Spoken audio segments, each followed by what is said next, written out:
Yeah, so this podcast specifically is geared toward rental property investors. It's what I am. It's what I love doing. It's just something I'm super passionate about, and a lot of our community is. So I guess the question comes up: why have a top wholesaler on a rental property podcast? But I specifically was excited about having you on because to be a top wholesaler, you have to be a master at getting great deals, and even better deals, arguably, than a typical investor, because there has to be some margin in there for the wholesaler, and it still has to work for the investor. So I really want to dig into acquisitions on this podcast and find out more about your process and the types of deals that you're doing. So if you can kind of give us an overview of the deals that you're pursuing right now, or your team's pursuing, where they are, and what those deals look like, a typical deal for you.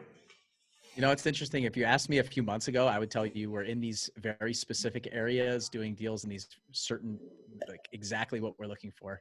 And now our team has changed so much from 6 months ago or a year ago to basically we're set up now to basically do anything. Like we will take anything. So we are I started in Pensacola, Florida. That's where my company started. Okay. And then I moved to Nashville personally, and Chattanooga, Tennessee was the next market that I picked. It's about an hour and a half from Nashville. Nashville was too expensive for me to go in as a wholesaler, I felt like. And then after that, I went to Nashville. We started wholesaling in Nashville, and all three. We didn't just leave one place to go to another. So now it was Pensacola, Chattanooga, Nashville. And then about 6 months ago, we went to Bowling Green, Kentucky, and Huntsville, Alabama. So those are our five like primary markets where we have some buyers lists and people and networking and things like that. And then we will do an occasional deal that comes in. We do online marketing. So sometimes there will be a deal. If you traveled to Nashville, for example, and Googled, we buy houses in Atlanta, Georgia, our Nashville ad will likely come up based on geographical location of the IP address. So we might get a lead from Atlanta that's really good. And now that we're virtually closing on the phone and working with other people inside the mastermind group and other folks that we know, then we might do one of those deals. But primarily, we work with Airbnb investors, landlords, flippers, developers, pretty much anybody that is looking for properties. And effectively, what I tell my team is we have to provide so much value to this transaction that's how we get paid. We don't just make money because we fell backwards into a great deal that other people could have gotten. We have to do all the work. We might have to unravel 5 liens and judgments. And I mean, I got stories. I could tell hundreds of stories of going to a courthouse, like going to the jailhouse to get a document notarized to get a house closed, and talking to 5 different heirs, and the police coming during our acquisitions appointment, like all kinds of crazy stuff. So as a landlord, we know that we have to add tremendous value to you to be able, what I tell my team is they should be able to sign the contract, wire the money, and close on the day of their choice, like the buyer. They should not have to deal with any other problems. They like the house, they want the house, they bring their money, they sign, that's it. We deal with everything under the iceberg of all the problems with the seller. I mean, we've had deals where we had to go pick up the seller because their car broke down, or they couldn't afford an Uber to get to closing, or all of these crazy things. Mobile notaries, all the stuff we're going through right now to get deals closed. Like, you should not feel any effects of what's happening.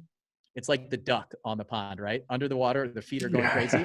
On the top of the water, it's like smooth and the duck's just moving forward. So that's the value that we provide. Our deals, anything. I mean, we're in kind of the bad areas of town, the C and D class properties for some landlords that love that stuff. And we're in the nicer areas. We typically don't touch the really high end stuff. It's just not something that a lot of our buyers are interested in. We are. So really it's supply and demand, the way I look at it. Like, you guys as landlords are on the demand side of what we do. And if there's an area that we have a property that works for you guys, then that's where we're at. So we pretty much like, I don't know, like the pawn shop of the real estate business, it seems. But we want to make sure that we provide the most value as possible. And that's what a good wholesaler should do.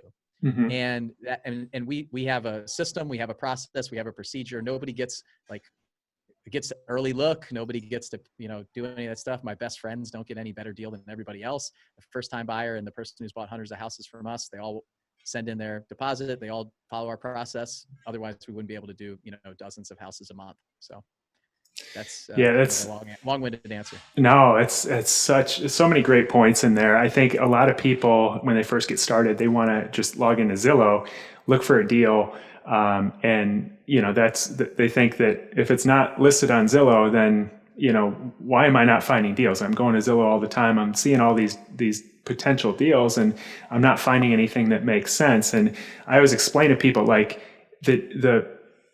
all the profit is in what you just described. It's in all the pain, like it's in all the stuff that nobody else is willing to do. I got started with bandit signs. I mean, that was my main marketing strategy. And it was awesome, because most people wouldn't go out and do it. I'd have my wife drive me around on a Friday night initially, and we'd put up bandit signs, and I got, a handful of calls from it, and they were the right types of sellers that didn't want to list their home. And I was willing to do that step that no one else was willing to do, and then sort through the crap. And so I'm so happy to hear you say that, because I think it's enlightening for people who are sitting around complaining that there's no deals and looking at Zillow all day. And it's, you're marketing to off-market sellers who have problems, reasons why they don't want to list it on Zillow. And you're sorting through those problems for them. And that's what you're getting paid for.